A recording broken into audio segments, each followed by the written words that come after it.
And we could ask the same question about humans or plants or anything to which we've become deeply attached.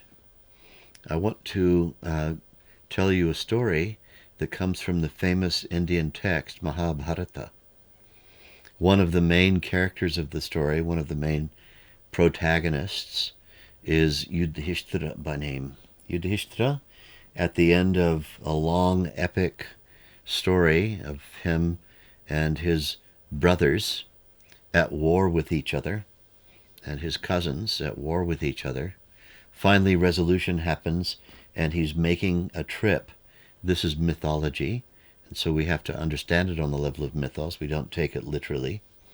Making a trip into the heavens, which are to be found by following the ridge tops of the Himalayan Mountains until reaching Mount Meru. M-E-R-U, Meru. It's an actual mountain there in the Himalayas that can be seen, at the top of which one is supposed to be able to ascend into a heavenly state of consciousness. And on his way, long trek, many weeks of walking from what modern-day New Delhi, Hastinapur as it was called in those days, to the Himalayas, weeks of walking.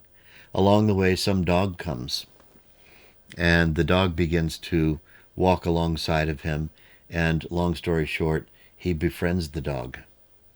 And when he gets finally to the top of Mount Meru, the allegorical ladder from heaven is lowered, and the divine celestial voice says, "Come up the ladder."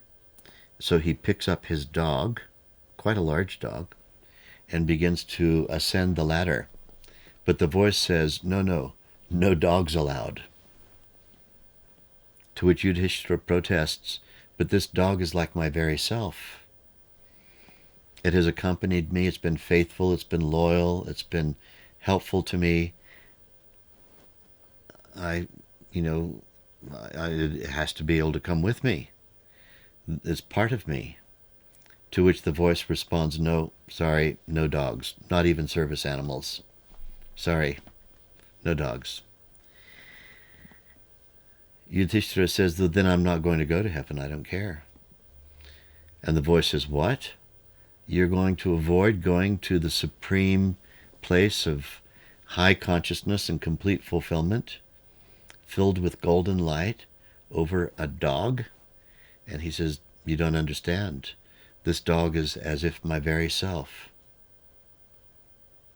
And then the voice says, "You passed my exam.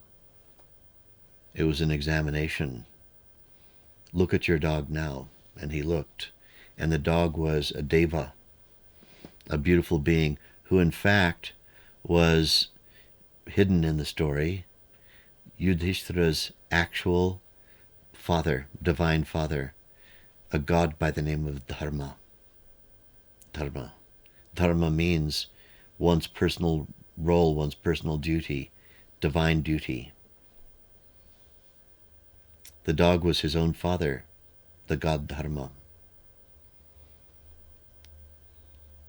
So, the moral of the story is, dogs allowed. And that means cats allowed, and that means goldfish allowed, and that means, hamsters allowed. And then I know people who would be immediately saying, and believe me, it's true, "What about my plants? My plants are my pets." And I feel just as strongly about them as people feel about their dogs and cats. And could I have a pet that's, in the 1970s, it was very popular to have a pet rock. You could go to the store and buy a pet rock. So what about all these other pets? And, the fact is, what we're really talking about is attachment. I become naturally attached to something and the consciousness that it represents. It represents consciousness. Now, from the ultimate Vedic viewpoint, there's nothing that is not conscious. Even a rock. The pet rock could be very real because a rock has, though compared with a human, a relatively primitive nervous system, but it has a nervous system. It has a repertoire of behaviors. It has rock consciousness. And so anything with whose consciousness we've identified is in some way a consciousness field to which we've naturally become attached. Now, we have to apply all the same principles to these non-human representations of consciousness that we apply to the humans.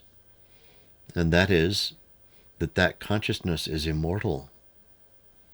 The physiology in which the animal or the plant or the rock finds itself embodied is not the reality of that consciousness state. The consciousness state itself is something greater, like was Dharma, greater than being merely an embodiment in a dog. That consciousness state is something greater than what is evident on the outside.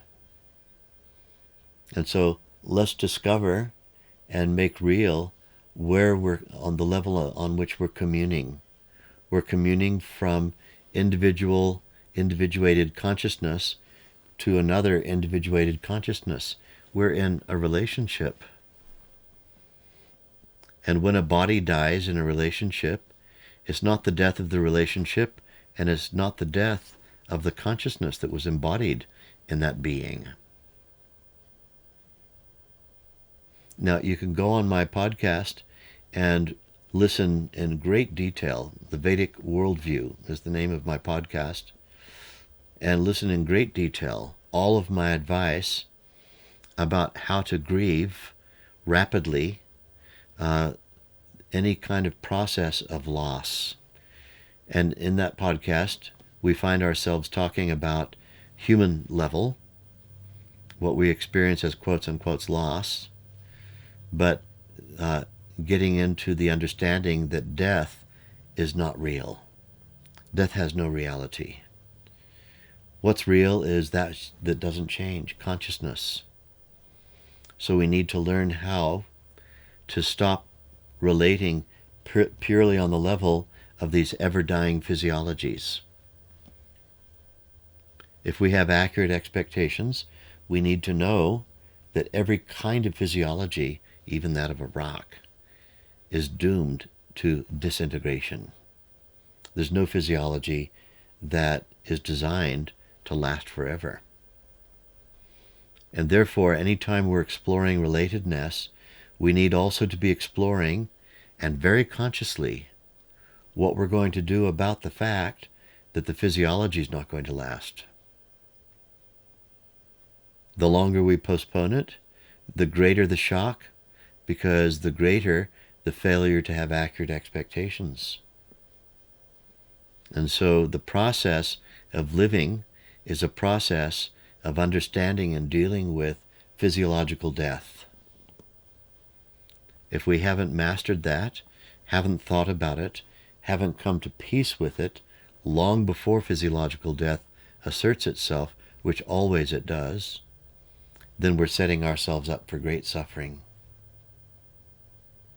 So listen to my detailed podcast on the subject of death is unreal, the unreality of death, and then apply all those things to your deceased pet and your relationship with it.